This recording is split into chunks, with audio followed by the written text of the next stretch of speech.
생각이 나의 스스로에게 말을 거는 것이 아니라 우리가 가지고 있는 그 생각 가운데 하나님의 말씀이 우리 안에 말씀을 하지 않을 때 그 우리의 생각을 통해서 사단은 은밀한 생각들을 우리 마음 속에 마음 깊은 곳에 이렇게 넣어주게 되는 것을 그건 성경이 그것을 말해주고 있습니다.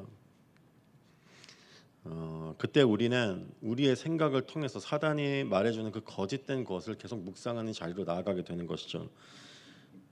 여기서 우리가 사단이 넣어주는 그 죄악된 생각들을 어떤 도덕적인 죄로만 생각해서는 안 될 것입니다. 더 가지려고 하는 것, 하나님이 그 선을 정하시고 그것에 넘어가지 못하게 하셨는데 내가 하나님이 허락해 주신 것보다 더 많은 것을 생각하고 더 가지려고 하는 것, 남들처럼 남들이 갖고 있는 것만큼 내가 가지려 하는 것, 탐심은 죄의 원인이라고 성경은 분명하게 이야기를 하고 있습니다. 하나님이 허락하시지 않는 그것을 내가 계속해서 묵상하게 될 때 결국은 그것이 우리로 하여금 죄를 짓는 자리까지 나아가게 만듭니다.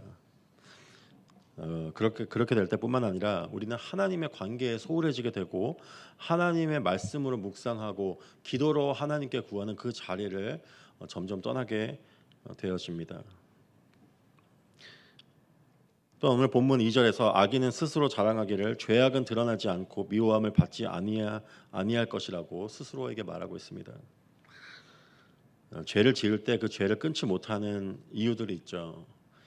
그 죄에 중독이 되어서 아니면 그 죄를 스스로 너무나 즐기게 되어서 끊지 못하는 이유들도 있습니다. 하나님이 자신을 미워하시거나 드러내셔서 그 수치를 주시지 않을 것이라는 마음을 악인은 은연중에 품게 됩니다. 그리고 그것을 자랑스럽게 여기게 되는 거죠. 내가 아무리 죄를 지어도 아무도 다른 사람들도 모르고 하나님조차 이걸 모르게 되는 거구나 하고, 왜냐하면 하나님이 직접적인 그 심판을 지금 허락하시지 않기 때문에 나는 안전할 것이라는 생각을 하고 그것을 자랑스러워하는 마음을 우리 마음 은연중에 갖게 되는 것이죠. 뿐만 아니라 악인은 그의 침상에서 죄를 꾀하고 악한 길에 서서 악을 거절하지 아니한다고 오늘 본문 4절에 말을 하고 있습니다. 침상에서까지 죄를 꾀한다는 것은 하루 종일 늘 쉬지 않고 하나님 보시기에 옳지 않은 생각을 품는 것을 말하는 것일 것입니다. 악한 길에 선다는 것은 악한 길에 본인이 지금 서 있다는 것을 알면서도 그것에서 돌이켜서 의로운 길로 돌아갈 생각을 절대 하지 않는 것, 악한 길에 계속 서서 있는 것을 말하는 것일 것입니다.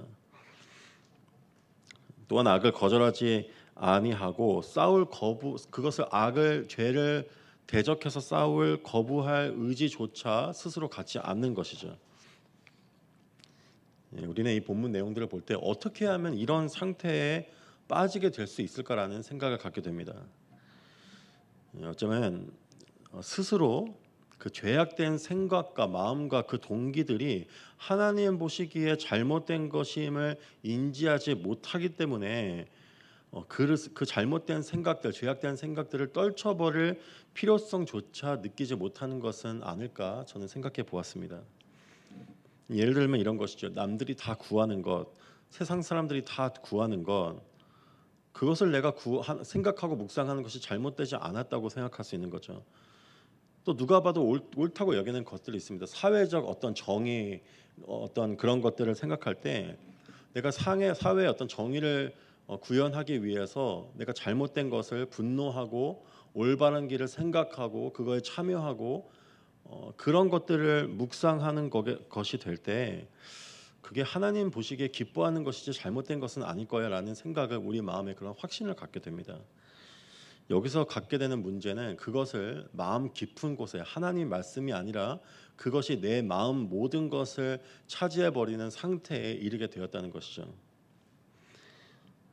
이렇게 생각하는 하나님도 인정해 주실 거라는 그것들이 나의 죄를 포장할 때 우리는 그것을 죄로 인지하지 못하고 그 죄에서 돌이키지 못하고 그 생각을 계속해서 품고 그것을 거절하지 못하는 상태에 이르게 되는 것이 아닐까 저는 생각해 보았습니다. 하지만 의인에게서는 악인과 전혀 다른 비교되는 모습을 우리는 본문을 통해서 발견하게 됩니다. 본문에서 다윗은 하나님의 인자하심과 진실하심 또한 하나님의 의를 마음 깊은 곳에서부터 찬양하는 모습을 보게 됩니다. 여러분, 우리는 무엇이 우리 마음속에 가득 차게 될 때 그것을 혼자 담아둘 수가 없습니다. 그것을 이웃에게 나누고 그것을 기뻐하고 찬양할 수밖에 없는 그런 존재가 인간이기 때문이죠.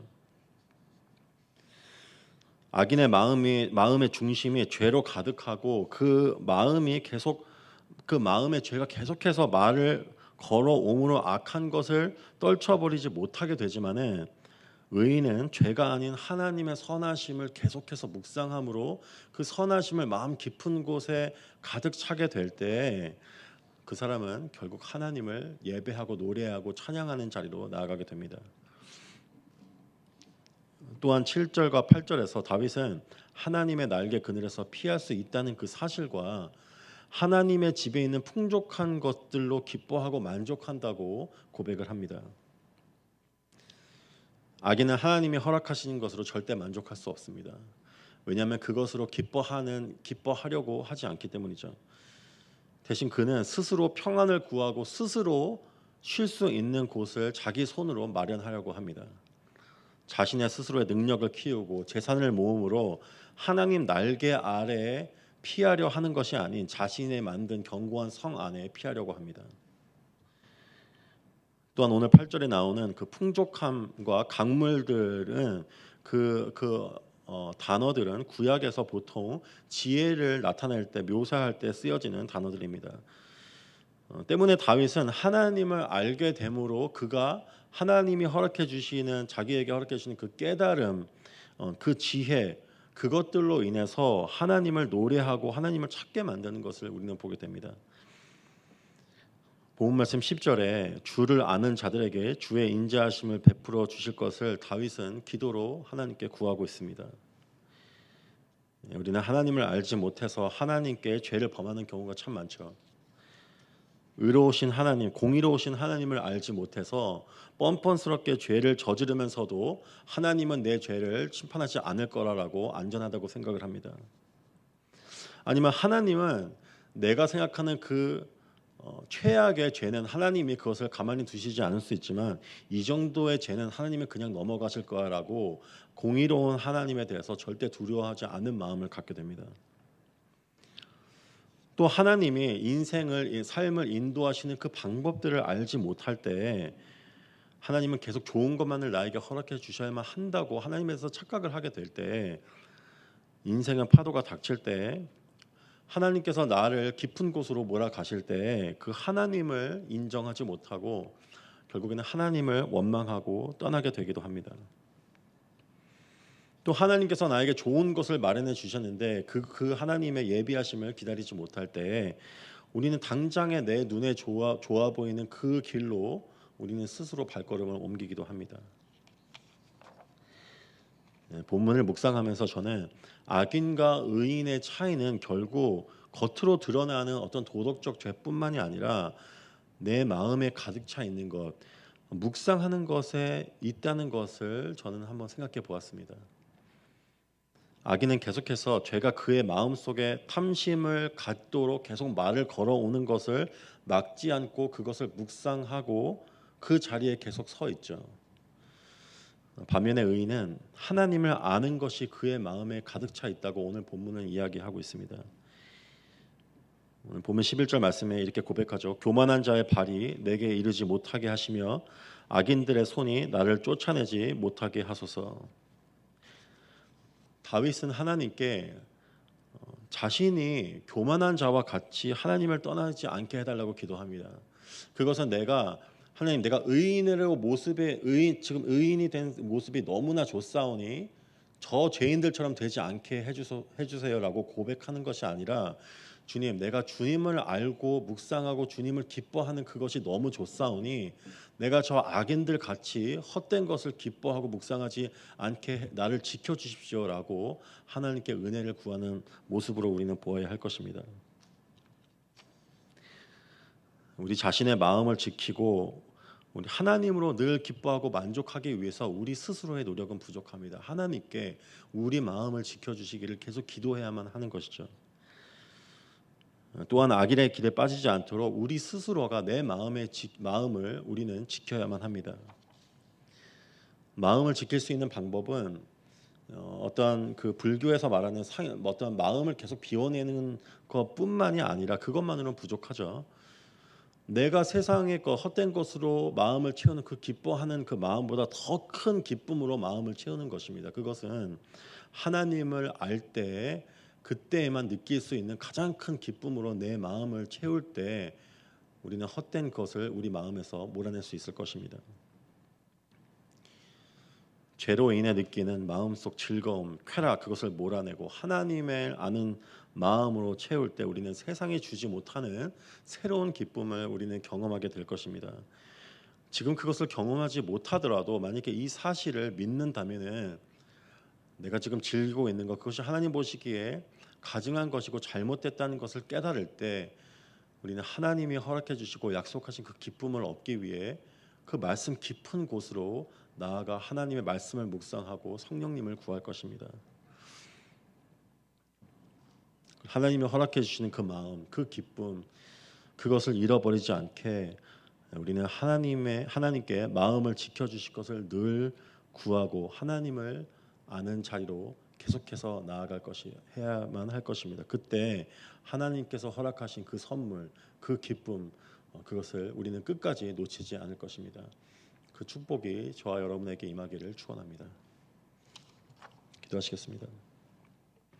주님 감사합니다. 오늘 말씀을 통해서 주님 무지한 자가 사단이 그의 마음속에 계속해서 죄가 그 마음속에 말을 걸어오는 그 사실을 알지 못해 그 마음속에 있는 그 죄악된 것을 즐거워하고 그것을 떨쳐버리지 못하는 그 사실을 지금 우리는 보게 됩니다. 주님 우리가 주님의 말씀을 묵상하는 것이 우리가 의무가 아니라 그것을 하지 않을 때에 헛된 것, 죄악된 것이 우리 마음을 차지하게 되는 것을 오늘 본문 말씀을 통해 보게 됩니다. 주님, 우리가 말씀 안에서 주님의 그 선하심을 발견하고 그것을 기뻐하는 그 자리로 우리가 나아갈 수 있도록 저에게 은혜를 베풀어 주시옵소서. 우리 스스로의 능력으로는 그것을 할 수가 없습니다. 성령님, 우리 마음을 새롭게 하시고 진리 가운데로 우리를 인도하시고 진리 안에서 우리 눈으로 볼 수 없는 깊은 하나님의 선하심을 우리가 맛보아 알 수 있도록 주님 인도하여 주시옵소서. 그 기쁨을 잃어버리지 않도록 매일 그 자리로 나아가는 우리 모두가 될 수 있도록 저희를 인도하여 주시옵소서. 감사합니다. 예수님의 이름으로 기도드렸습니다.